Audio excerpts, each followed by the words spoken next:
In today's episode, we discuss love. And how do you know when you're really in love? Stand by, true believers. Another episode of You're Not My Father is here.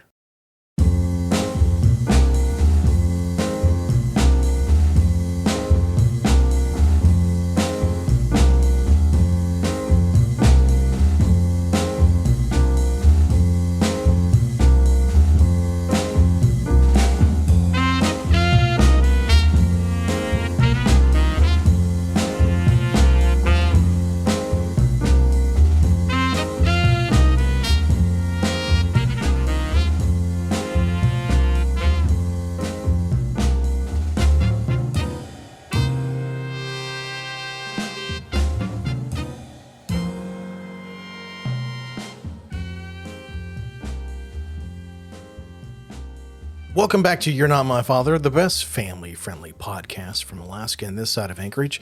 I'm your host, Thomas Brando Greenman. I'm a father, a husband, and my curiosity and mistakes have given me a world of experiences that I want to share with you and maybe even make you laugh. Our podcast is made just for you to learn something positive, something that you can apply to your life as a parent, kid, or otherwise. So without further ado, let's do this.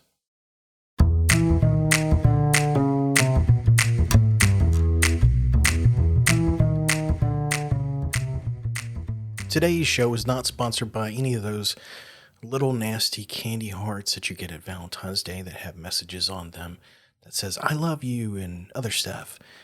We don't like that. Gollum doesn't like it. But hey, if you've got disposable income and you feel like you want to spread the word on your product on our show, let us know at YNMFshow.com.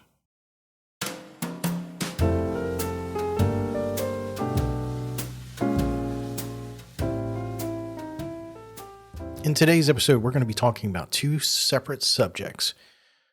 But first, let's talk about the remote control paradigm. And like most things, I have something witty to say about it. By the power of Netflix, I have the power. It's a lot of power. You know, growing up, I may not have always been aware of the power of the remote control. Just think about it. Complete cosmic powers of the TV at your disposal. Or rather, your thumb. So back in the 80s, I really just thought it was kind of cool that I didn't have to get up and change the channel. It was much more of a convenience back then. Before that, I was the remote control for my father or my family. But it was kind of an invention for the lazy. And so when being exposed to cable television for the first time and having all these thousands of channels was kind of in hog heaven. So fast forward to the modern day, same channel, mind you, I'm presented with an entirely different use of the remote control. It's called the quest for power. Now let me explain very carefully the rules behind this. Whoever has the remote control controls the TV. There you go. There's the rules. End of story. You got it? I hope so, because my children understand it. Arguably since they were around 2 years old. And I'll never forget the day it happened. I forget everything except for the fact that my son lusted after that remote control.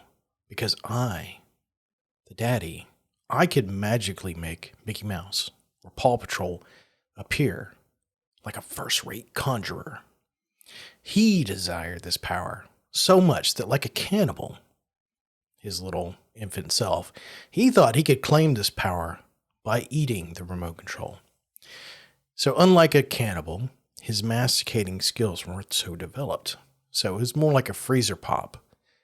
And so sadly, all that was left for me to do was get angry because my magic wand couldn't conjure my shows. Stripped of my powers, I did the only thing a cheap dad would do. I searched Amazon for a new remote control. So fast forward 3 more years, and we're like on our 3rd or 4th remote control. Probably more like 7th or 8th. The oral history of cosmic power sometimes gets a little fuzzy. My son's quest for power also has taken a toll on its initially ingenious methods we were used to combat another problem, hiding the remote control. At first, it seems like a small issue. Where is the remote control, I ask? The whole family looks at me like, ruh-roh, I don't know. Meanwhile, I'm in a panic because how can I eat my food without the TV? It's getting cold. What do? I know. I'm going to threaten them by taking away the power of the remote control for a week. That'll work. And you know what? It does. The remote control is found, dinner is saved, and the harmony of the house is restored. Now, this time, we don't have the power to control the pandemic or political bickering or the nuclear proliferation of Instagram influencers or Russia and Ukraine, but all that is holy and sacred to Jeff Bezos. We do have the power TV. And that is a power that makes anyone into a king or queen of their own house. Now, funny enough, talking about this in the early hours of the morning, my son had come to interrupt me. And I think he's giving me a goodbye hug, and that he's in love with his dad and he wants to make everything right with the world. And he kisses me and he tells me, I put the remote controller where you could find it. And so at last, I have some respect for the awesome power I wield through the remote control. Although sometimes I do let them take turns.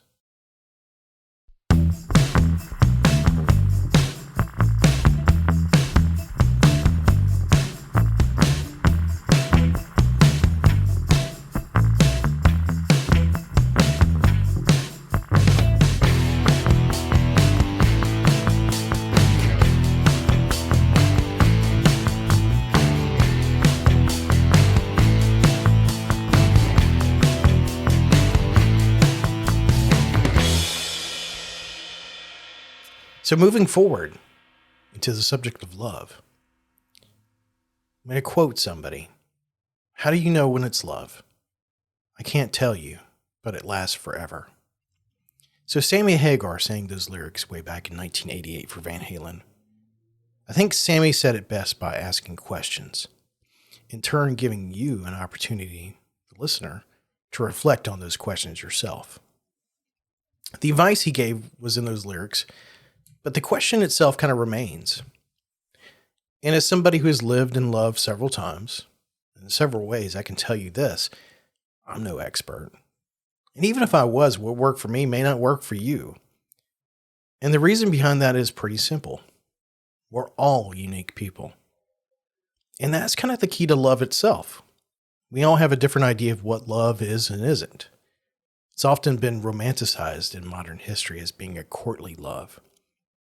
In its fashion, it was kind of a man vying for love of a woman. But I tell you what, haven't times changed? That romantic ideal, which would confuse, a lot of people with that biblical idea of marriage, it's kind of similar on the outset in some ways, but in a lot of ways it's still very different. But I'm not going to take this time to debate that type of stuff with you. Honestly, I wouldn't feel it's worth my time. But love is more of a feeling. What does it mean to you? And what does it mean to somebody else? So how do you know when you're in love? So let's try to find that answer together. And here's a story. Maybe it fits. Maybe it doesn't. But like a good story, I think there's a lesson to be learned here. And in the beginning, from that time whenever you just hit puberty until you've hit 18, love is overwhelming. And by that, I mean it's hard to control, if not impossible. Your body is awash with hormones, and sometimes you're not even sure why your body is reacting, but it just does. And if you're a guy, you probably get erections for no reason at all. I mean, let's face it, you're just a mess. And at this stage, you're probably better off just getting attuned to your body and what's really going on instead of worrying about love. Sure, you could use it, but having control is better. Emotionally, you'd probably do stupid things, amazing things, or even amazingly stupid things for someone. I'd liken this period of life as like a beta test. You're not quite ready for prime time, but you're going through the motions and experiences. And that seems like the better option. Love is like a chemical cocktail for you at this point that can kind of overwhelm you. It's not to say that love couldn't be for you, but if everybody's drunk on hormones, can you really say you meant what you said and did? Either way, I'd say take this as your practice time. But let's move a little forward to after 18, you're in high school, or somewhere around there, and you're a little bit cocky. You've left the nest of your existing peer group, and maybe you've flown to other places, maybe college. I mean, it might be exotic and alluring and full of intrigue. And that might be you. And that may be how people perceive you. You're a bit of a mystery. You can rewrite yourself as whomever you want. You have access to a different world. Hormones that threw you into hyperdrive and they were in control. This time you've got some control over it. You know, the hormones are kind of the backseat drivers. At least that's what you kind of think. Maybe it's your time to try and sample everything. Kind of like what you would do at different restaurants. You want to see what everything is like. What this is like. What that's like. It's a journey of exploration. You never know what the future may have for you. You might know what you want to have here, and it might be correct. And love can be a real emotion. Whether you respect that person, you're attracted to him, you feel like you want to go the rest of the way with them. More importantly, maybe you even care about whether they feel the same way about you or not.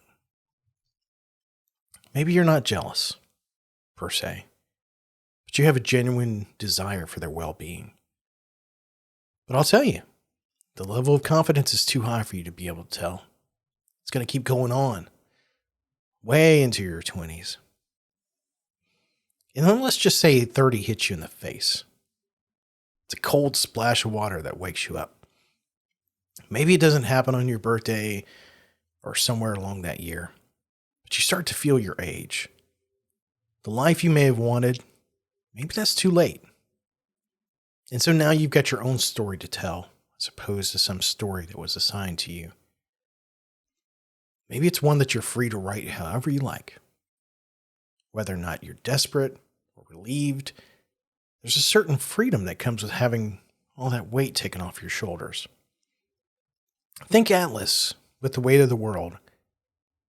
That's you. And once that rock is gone, you're probably not going to put another rock back on there. And you're open to this relationship having whatever it is that you want. And maybe it's not what you envisioned. Maybe it's not the same person of your dreams way back in those other days. But you're probably a different person than the one that dreamt that a long time ago. Maybe there's kids involved in this relationship that you're having. Maybe things are pretty complicated. But maybe you've just done with the drama. You're looking for something meaningful. And maybe not so complicated. You want the fit of a well-worn pair of blue jeans. Because it not only looks good on you, but it feels good too. And that's one story about love, but let's talk about another. You know, love can be a partnership, kind of like a business partner. You're both committed to a mission. Maybe it's to have kids and raise them to be amazing people. It's kind of like going into business. Everybody does it, but you're going to do it just a little bit differently. You've got your own brand, and you want them to be a part of that. You grow them up to be the best they can. And then someday, maybe they'll take over that business and start it all over again. And you retire, you check in from time to time. You look at your partner and you're thankful for what you've done with the time you've had together. If you had to do it all over again, maybe you wouldn't change a thing. Well, maybe a few things. But overall, it's been a satisfying ride.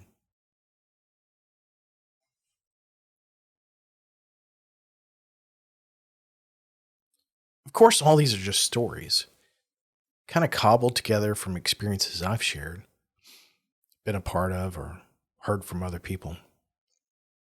But I'll tell you the truth of it all. There's no greater love than the love you have for one of your kids. It's a deep, powerful emotion. One that you give your life up for in a heartbeat if there was no other way. One where you'd watch a Netflix show where they harm kids. All of a sudden you kind of become angry. Angry at the fictionalized people of the show. Then at the people who wrote the show. I mean, how dare you toy with my emotions? Maybe you spend a little bit of your time looking at photos and videos of your kids.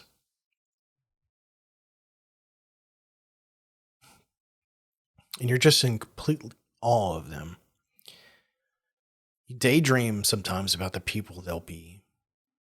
But you want them to stay with you as long as possible. It's kind of a love that takes a villain, a thief. You're always on the lookout for them. That love makes time a villain, a thief. You're always on the lookout for it. But you still have a life, but you balance it with this scale that moves and adjusts depending on the day. Oh, love, it's so many things. Love is kind of just an emotion, but it's more than one. It's a combination of so many. We are imperfect people, born to imperfect people. But we try to be better. We strive for it. And love is that. It's wrong in so many ways, but it's also trying to be better. You can't really explain it because it changes. It morphs. It's dynamic. It's a feeling that you know when it's there. A billion greeting cards, song lyrics, movies, stories have never been able to distill what you'll know when it's there. You're going to care no matter what. And it will mean something different to you than it does to me. It's a perspective. It's beautiful. It's a smile. You'll know it. Chances are you probably already know it. The truth of it is you have to choose wisely.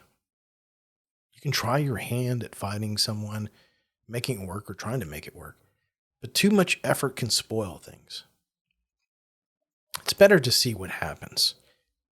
Just live your life the way you want to. And if love comes along and complements your life, you've got a great partner to travel the rest of your days with.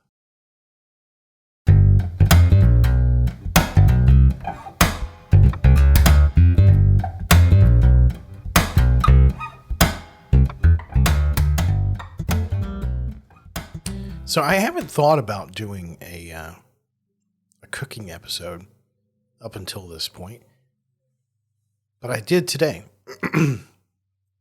I think, and sorry, I'm still getting over bronchitis. It's probably allergy season too. Dads are known for cooking tasty meat. You know, I think the stereotype is that baked goods are something that women do really well, and the grill and meat are things that guys do really well. And honestly, maybe it's true. Maybe it's something that is just a stereotype, and it's further perpetuated by culture, tradition, and history. But I love baking. But I like having a baking workbench. I like to have all my materials out in one spot. I like to be able to make a mess. A lot of times I just don't feel like my kitchen is really set up to do that.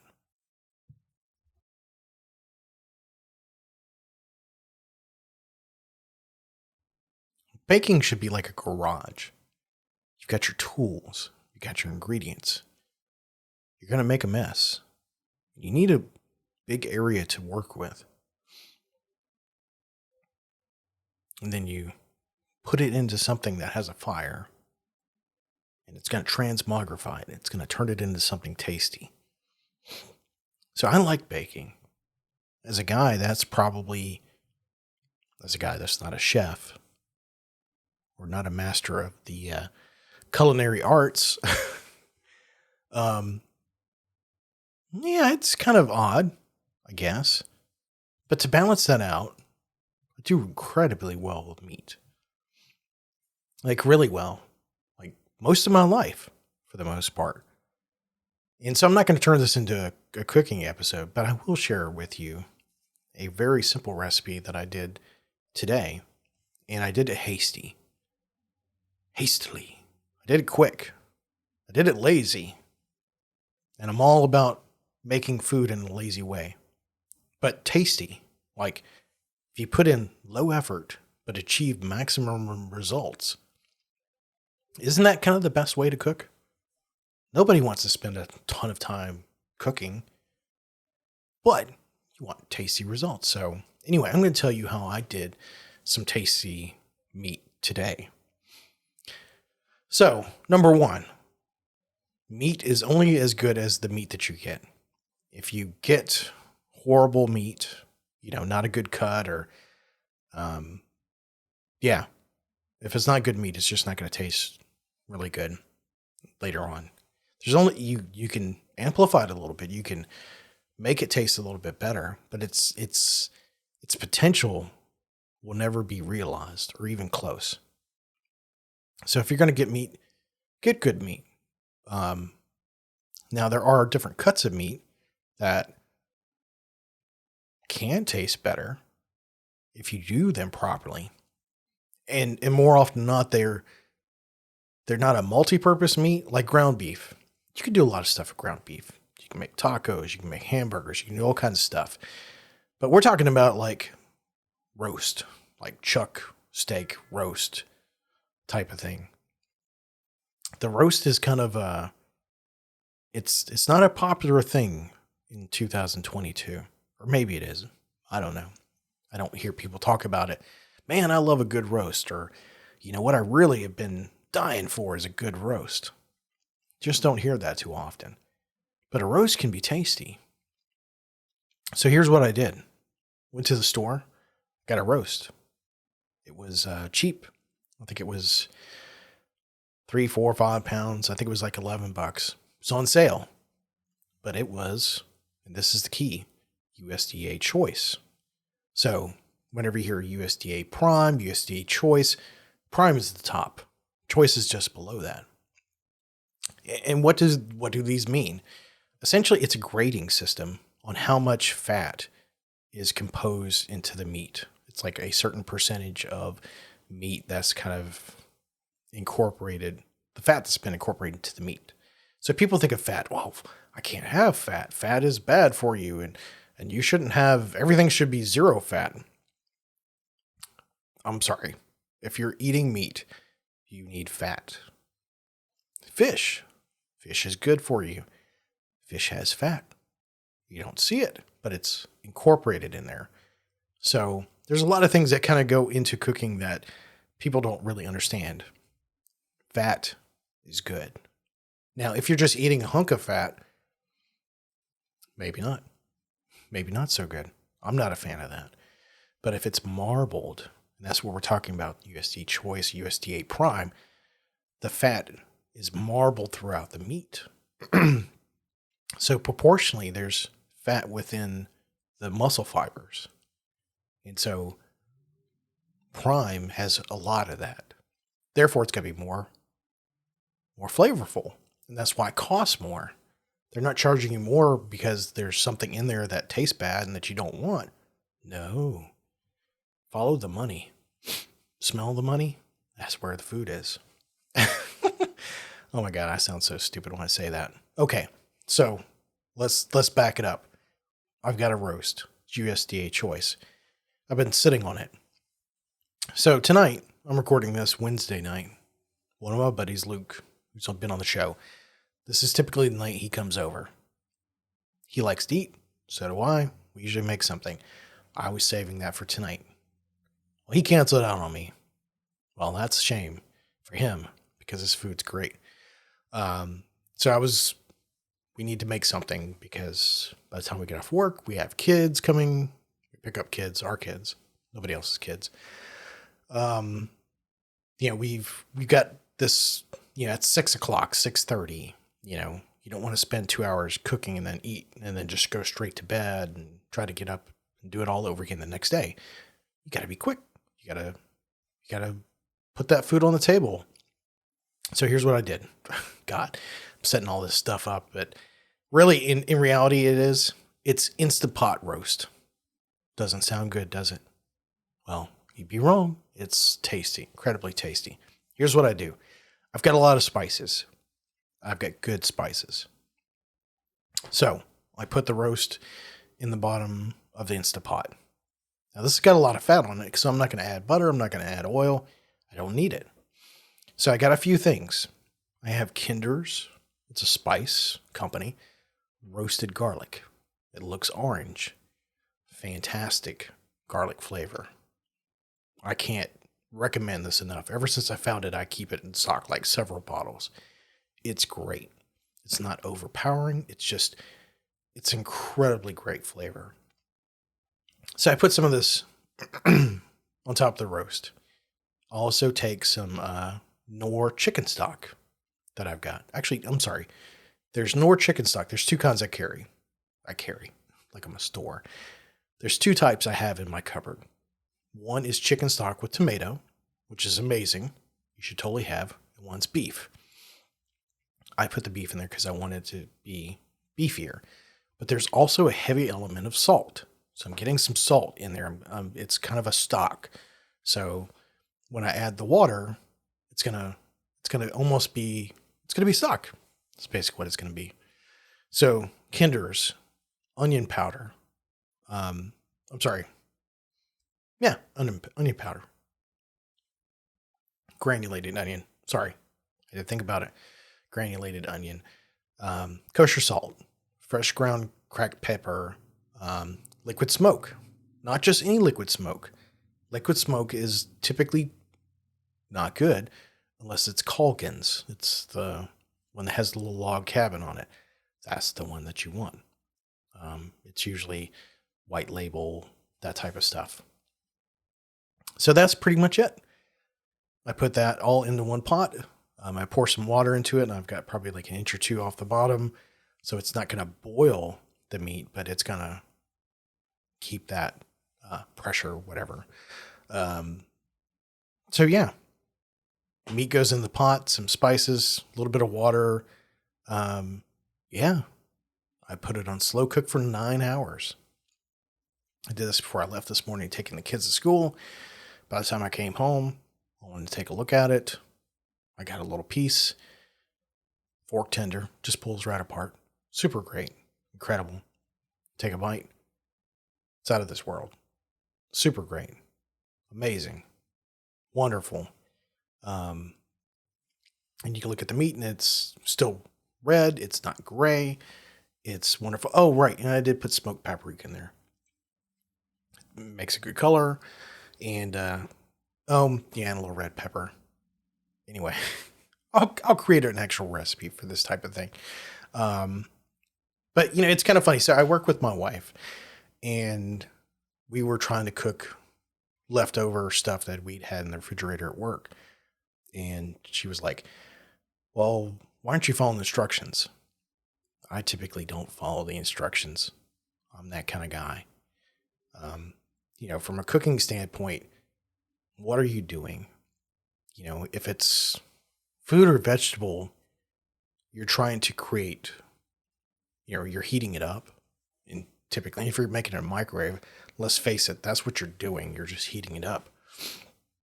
But I told her, I was like, I don't care about the instructions. It's just going to get heated. And yeah, there you go. So in a lot of ways, whenever I cook in the kitchen, I like to experiment. I'm not trying to rewrite the rules, but I'm not too concerned with, like, I have to take it up to a certain temperature for a certain amount of time and have all these scientific processes really in place, which in a way, a recipe is kind of like a science type of experiment. If you do all these exact things, this is the reaction or the expected outcome of it. Now, I'm a big fan of Alton Brown. But one of the things that I have noticed about him is sometimes he's very casual with his cooking. And I feel like I'm the same way. I would much rather throw something together and have an idea of like what it should be close to tasting like, instead of spending, 20, 30 minutes measuring stuff and preparing all these different things. Let's just go with it. Let's create something new. Let's do something wild, wacky, or wonderful. Hash brown casserole. It's like, okay, I can make all these things separately. I'm just going to put them together in some weird kind of way. And it usually turns out pretty well. I mean, I'll have failed experiments that don't necessarily work out too well, but overall, they turn out pretty tasty. So I would encourage you, as the wonderful people that you are, to be more creative in the kitchen. Do some unexpected things, or at least don't have a fear of straying off the path and off script and away from the recipe. Be a little spontaneous. Do it a little different. Sometimes it's incredibly tasty results.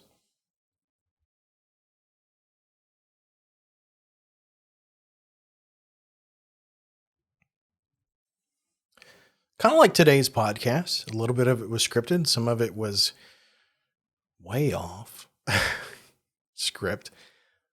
Me adding this cooking part in there was totally off script.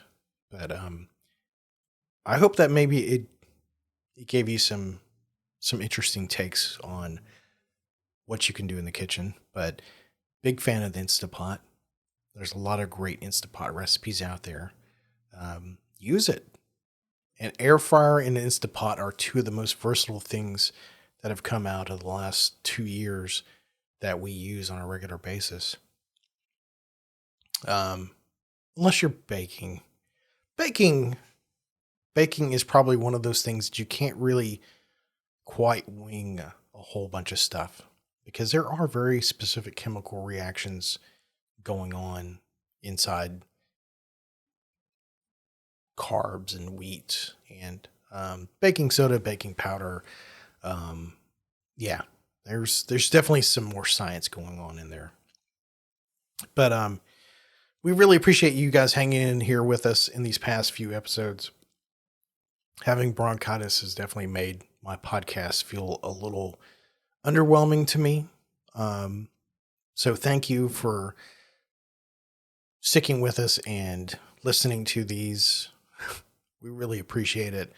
I imagine by next week I should be almost 100% recovered, but as you can tell, my voice is still not quite there. But we're still here. We're still here for you.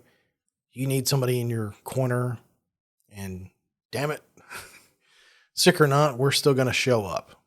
We're always going to show up. We're always going to be in your corner. We love you guys. You're fans of us. Man, are we fans of you.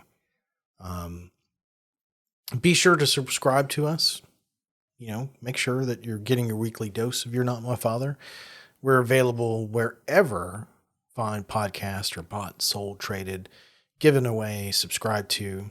And if you found this podcast useful in any way, please spread the word on your social media. If you're a fan on Reddit, tell your Reddit friends. If it's on Facebook, drop a mention. Give your pets a hug. Cats are cute. Dogs are cool. Tell them, say, "That You're Not My Father podcast is pretty good." Then your cat looks at you like you're an idiot. But that's it for us. We love you guys. Take it easy. Stay positive. And remember, good vibes only. And good meat only?